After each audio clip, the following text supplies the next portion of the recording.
1. I want to start first by saying that I am writing this story in response to Glitch in the Matrix number 23.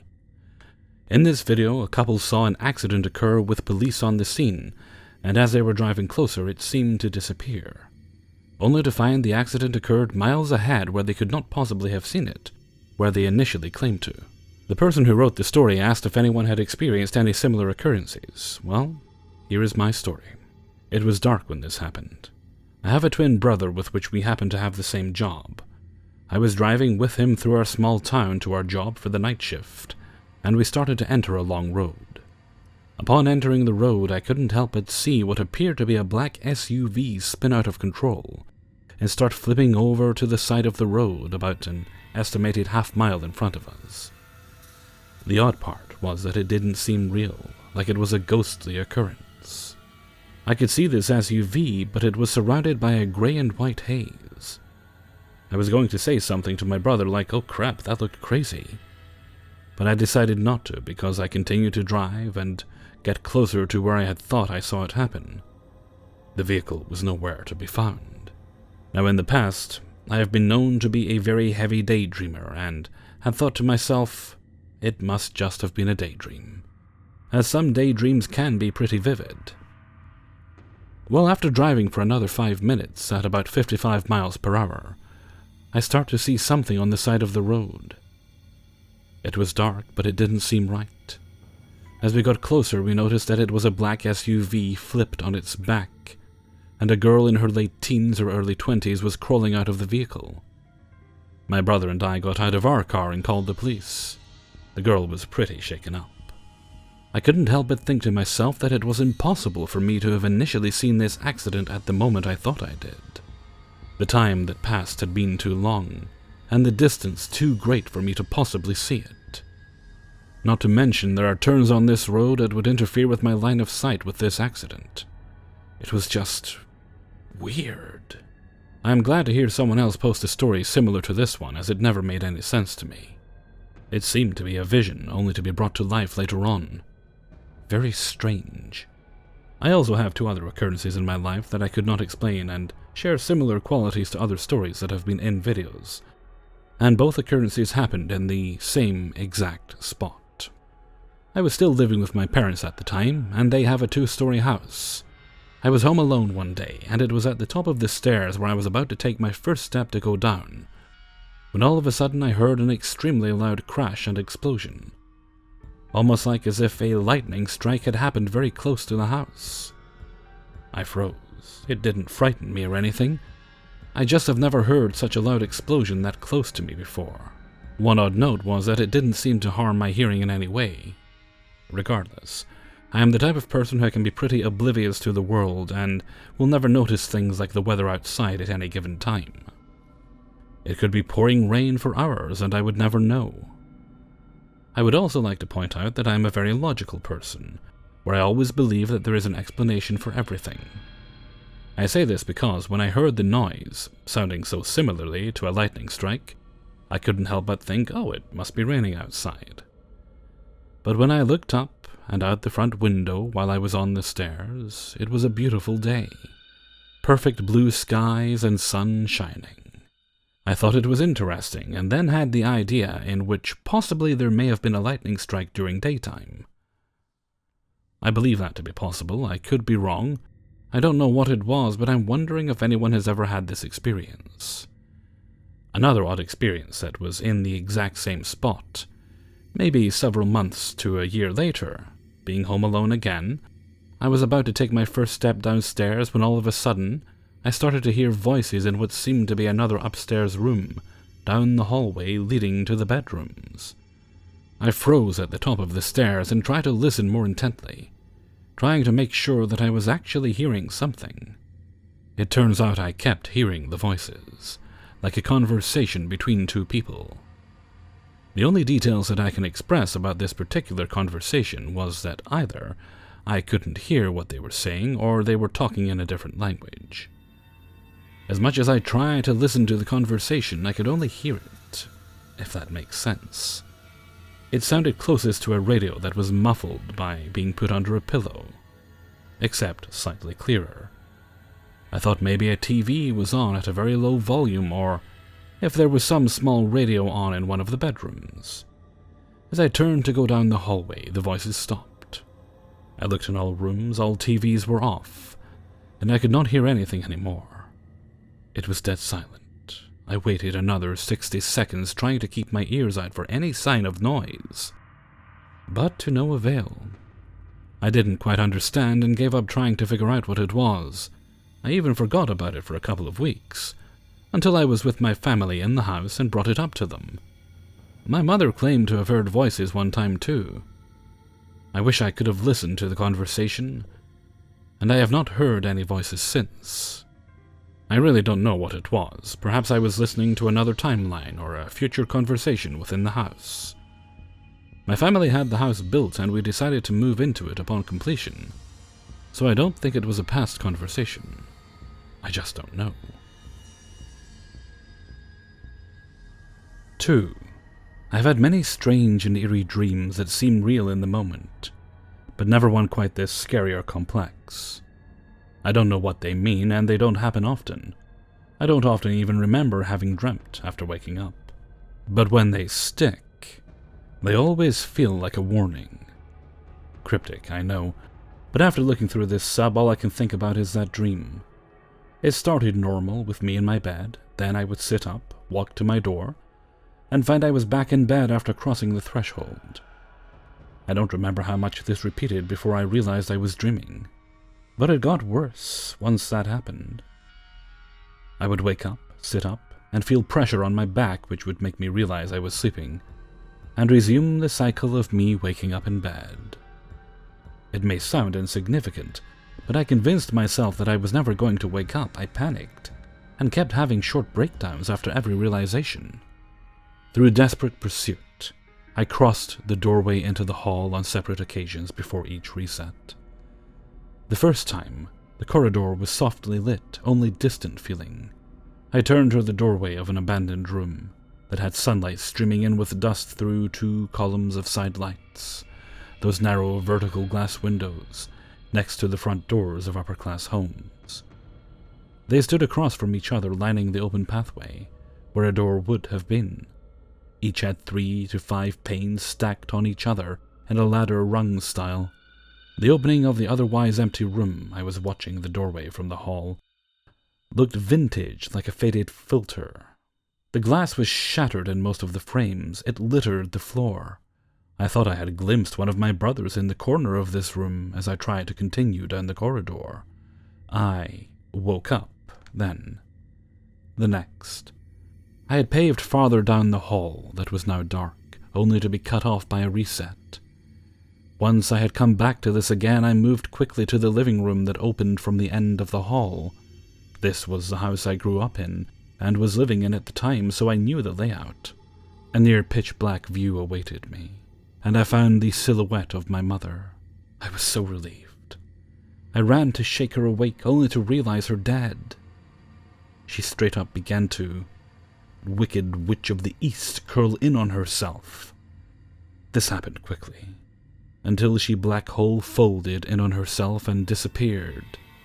This time I didn't wake up in my bed. I rushed down the hall to open my own door. The room had the same pink color as before, but now it was radiating through the room, like acceptance or at least comfort. Mirrors of all shapes and sizes lined the walls. As I trailed my eyes from the wall down, I met grass. Turning, a hill sat where my bed had been. A cherry blossom tree marked the top, with a backdrop of blue and fluffy clouds. My family lineage is reminiscent of cherries. I climbed till I reached the top and fell asleep under the tree. I then woke up in my room, only I could now move. None of this is made up. I hadn't fully considered this experience's meaning until typing it. To me, it then felt like a wake-up call for self-reflection, a request of independence, innovation of myself. Looking back, it seems more like a memo to stop letting others' words influence my self-esteem, and to just recognize my own progress as it came.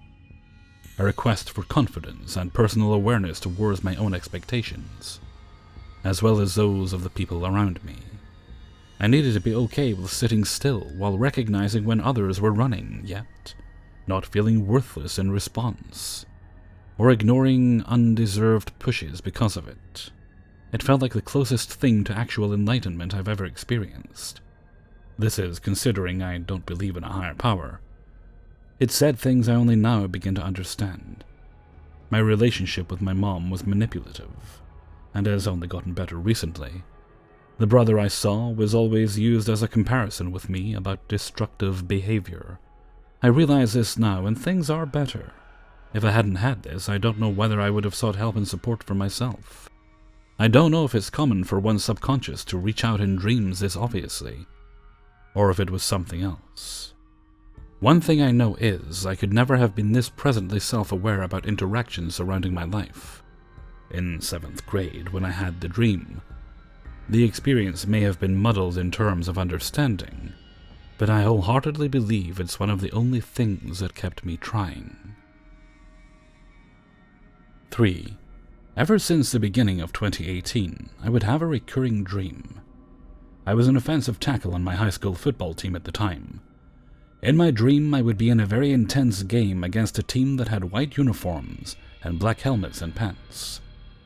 The weird thing was, the game wasn't really all that intense. We were winning by a large margin, something that often happened for my team. However, the intensity came between myself and a linebacker on the opposing team. You see, almost every play, my assignment is to go upfield and block a linebacker, to allow our running backs to break through the second level. So naturally, I would come toe-to-toe with this linebacker often. The linebacker in question was Polynesian and very strong, albeit much smaller than I. I am 6'6" and 280 pounds. He was the most intense player I had ever seen. Every day I would go at him and we would collide, leaving us both stunned. This repeated itself as my offense drove down the field toward the end zone. Each time we became more and more dazed than before. One moment in particular that stuck with me was when we were on the opposing team's 20-yard line. And bear with me if you're not familiar with American football. I'm going to go into specifics to demonstrate how vivid it was. I took a trap step, ran behind the butt of the guard to my left as he blocked out onto the player who originally lined up against me. I crossed the face of the player originally lined up against my guard and cut into the upfield and had a harsh collision with the linebacker. My vision went black for a second and came back, and I got a good look at his face. He looked angry but also dazed. After this point, I wake up. Once my senior varsity season started in August of 2018, the dream stopped coming back. I didn't think much of it until we played a local rival. They were never much good at football in the area, but this year they made a roaring comeback early in the season, mostly thanks to a new kid, a strong, compact running back and linebacker who had moved here from Hawaii. He scored the majority of the touchdowns on their offense and made the majority of their stops on defense. The game starts, and on the first play I am to go block him, so I go and we collide, and he knocks me off my feet. At the end of the play, he extended his hand to me to pick me up, but my teammate had already grabbed me behind my armpits to lift me up. This pattern continues, only I don't fall again. Sometimes I knock him down and then help him up after the play. Other times we just collide and be dazed. Regardless, our team scored on them all night.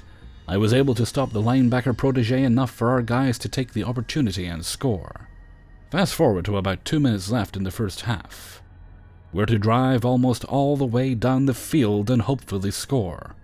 I start to feel some déjà vu, but I am too focused on the game to acknowledge it. We drive down the field, the linebacker and I trade blows. And boom! All of a sudden, we are on the 20-yard line.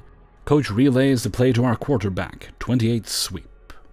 Then, just like in my dream, I step back behind my guard, cross the face of his guy, cut up field, and the linebacker and I collide. My vision goes black, and I see his face, the exact expression he had in my dream, before I knew he existed. Everything starts to come together. They are wearing white jerseys with black helmets and pants, his face, the 20-yard line, the plays preceding. I realize when I get back into the huddle that this is where the dream ended. I was thoroughly convinced that on my next play I was going to die from brain damage, or my neck breaking or something. Thankfully, I didn't. We scored, went to the locker room for half-time, and were informed that the backups were going to play the rest of the game since we were up 50-0. Later on that night, I get a call from a number in Utah. I answer confused, and it turns out to be a coach recruiting me from the University of Utah. He informs me that he was at the game. At first, I was embarrassed because I had met my match, and I didn't exactly dominate like I wish I could have. He then tells me that my resiliency against a stout opponent like that linebacker was impressive. He then offered me a full-ride athletic scholarship to the school. I accepted. My life changed forever. I always assumed it would have changed for the worse, but maybe not all glitches are bad, or something to be afraid of after all. Thanks for listening. 4. My laundry cupboard and surrounding areas is a glitch, or maybe a thin area in the walls in between dimensions. The first thing I can remember is when my partner was over at the shed. We live on a few acres. I was watching TV and heard tapping in the wall behind the cupboard. I thought my partner had come back and was tinkering with something on the house, and it was echoing through. But I heard scratching, and it sounded like it was right in the wall. So I got up and put my ear to the wall and thought, oh shit, rats. Then I heard the tapping again. I tapped on the wall to see if I could hear the scurrying of a rat, but rather it tapped back. We kept tapping back and forth. I even did that novelty shave and a haircut, and I heard the recognizable 2 knocks in response. At that point I was sure it was my partner that was doing the knocking, but he was not there. He was still over at the shed. When he came back, I asked if he was tapping, thinking maybe it was an echo in a pipe. But he had no idea what I meant, so I told him. His conclusion was rats, so we put a rat sack in the roof. Occasionally, I still hear noises, scraping or tapping. I always investigate, but never can find the source. You get to know the sounds of your house, the pipes, a tree branch brushing and dropping leaves, walls sighing, possums, or carpet snakes on the roof. More frustrating is the door of the actual laundry cupboard. It opens itself, and things like towels are on the floor in front of the cupboard. Items like pillowcases I know I have folded and put on a shelf, move, or go missing. Random socks appear in the cupboard. At first I had reasonable explanations. The cats opening the cupboard and jumping in, knocking things out, and normal laundry mishaps of things getting folded up in sheets, etc. But now I am not so sure. For example, once I had both of my cats on the bed while I was folding washing. I put things away in the cupboard and closed the door, only to find the door open and stuff on the floor. There is a courtyard and patio outside the laundry, and odd things happen out there too. Like we can faintly hear music or talking. But we are on acreage, so it's not neighbors because they're too far away. But then again, maybe it's an echo across the properties. It was so loud once I thought my partner left the radio on over at the shed, only to leave the courtyard and the sound vanish. I can never make out what the voices are saying, but it just sounds like general chatter, nothing creepy about it. Items move outside, and my plants are picked. We have a few possums and bandicoots that come around, and I assume they are raiding my herbs and chili plants, etc. But I had some lovely capsicums growing out there, and I had thought to myself one day, I need to pick those. The next day, all gone. But unlike my other plants that you can see the bite marks on and the leftover bits on the ground, nothing. It was like the capsicums were never there. I had figs on a small fig tree go missing, no big deal, just victims of the bandicoots. But the strange thing is, when I was watering the tree a few days later, ripe figs that had not been on the tree or ground were now around the tree. Of course, there must be reasonable explanations. I have been in the house almost 9 years, and there isn't anything malevolent about it. I don't feel scared or worried that someone might be squatting on my property. I have 3 large protective dogs that bark and growl if they think something is amiss. I also have geese that honk at people and animals alike. But maybe, a big maybe, I am just experiencing some glitches. Or maybe there is a me on the other side putting things in her laundry cupboard. and pushing my things out. If so, I think I have a few of her socks, and she definitely has my capsicums. 5. The house that I lived in until I was 7 feels like home for me, but some weird stuff happened there. I don't trust the things that I saw in particular because I was so young, but there's always the possibility of my opinion having been influenced by a book I read or something. So I'll leave my particular part out of it. I'll just explain the testimonies of my adult family members. My mother would frequently see a little girl with long hair who was paler, both skin and hair, and wore a white, light pink sleeping gown with ruffles at the bottom. It would run from my room, laugh, and hide behind the TV. A few years later, my mother is estimating about 3 years later, my grandmother bought me the exact gown, and by then my hair was the same length as the girl that my mother saw. One day I ran from my room in the gown and hid behind the TV, laughing, replicating the incident that my mother saw years before. The girl that she saw looked like an older version of me, my copy. My mother and family had not told me anything about this until she thought I was mature enough to know. My father also had an experience with this. My father kept urging my mother to take a shower before leaving the house for an event, and my mother told him that she had to help me get my clothes on so she couldn't get in the shower yet. I was a toddler. She finally did get in the shower, but in the middle of the shower she heard my father open the door and ask if she was in the shower. She said yes, of course, and when she got out, he explained that he had seen her dart across the living room, and he was annoyed because he still thought she hadn't gotten in the shower. After that, he went towards the bathroom and heard the shower running, which caused his panic, since he had just seen my mother walking in the opposite direction, and then went to the shower to find that my mother was already there. He described this version of my mother, who darted across the living room, as having a long gown on, as well as being pale. My mother once evacuated me to the backyard because she thought she heard voices on the other side of the house. They were so loud, she thought that she had left the radio on at first. She went back in to check the house afterward, and there was no one there. She went back inside and listened to the voices, more to realize that one of the voices was hers and the other belonged to my father. They were talking about the state of the house, like when the real estate agent was showing them the house, and saying things like, yeah, we could put the dresser over there, and I like this house, it actually has room in the spare bedroom, that kind of stuff. It was a conversation that they had in the past. A year later, my aunt confirmed the event because she heard the exact type of conversation between my parents in the basement. She said that the conversation went exactly the same.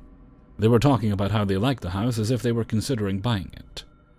We had already lived in the house for years. A little bit later after that, my uncle, the aforementioned aunt's husband, admitted that he saw the same thing that my mother saw at the beginning, me running across the living room in the gown. So there we have it. Ultimately, I'm asking for explanations of what you guys feel was going on. I'm open to literally anything you've got because it's crazy enough it happened anyway. It's kind of hard to reason, though, for me because they were like ghosts, but of living people. It was like different moments of time, which all took place in that house, were being played over in the house in front of my family members over months. There was one other occurrence that happened there, but I feel that it isn't really relevant to the rest of the events I described. However, that is for you to reason through or decide. There were a lot of windows in my mother's room, and my mother saw faces that were terrified, arranged by the dust in the windows. They weren't like actually faces, but it was arrangements of dust on the window that looked like faces in terror. She said that it could draw you in because of how realistic it was. She said that it was extremely artistic and not like something that someone without artistic or drawing talents could arrange. She said that one face would look like it was part of another face. My father looked at the same windows and just saw dusty windows. He kept telling her to clean the windows because they bothered her so much, but she was always too mortified by them. My aunt's husband, the same guy from earlier, finally decided a little bit later that he wouldn't come to our house anymore because he saw faces in the windows. My mother hadn't told my aunt or her husband about the windows at all, so it made my mother feel better that it wasn't just her that saw it. Interestingly, both my mother and uncle saw the copy of me in the gown and the faces in the window, yet no one else like my father or aunt saw it. Yet they experienced other paranormal or abnormal things in the house, as mentioned earlier.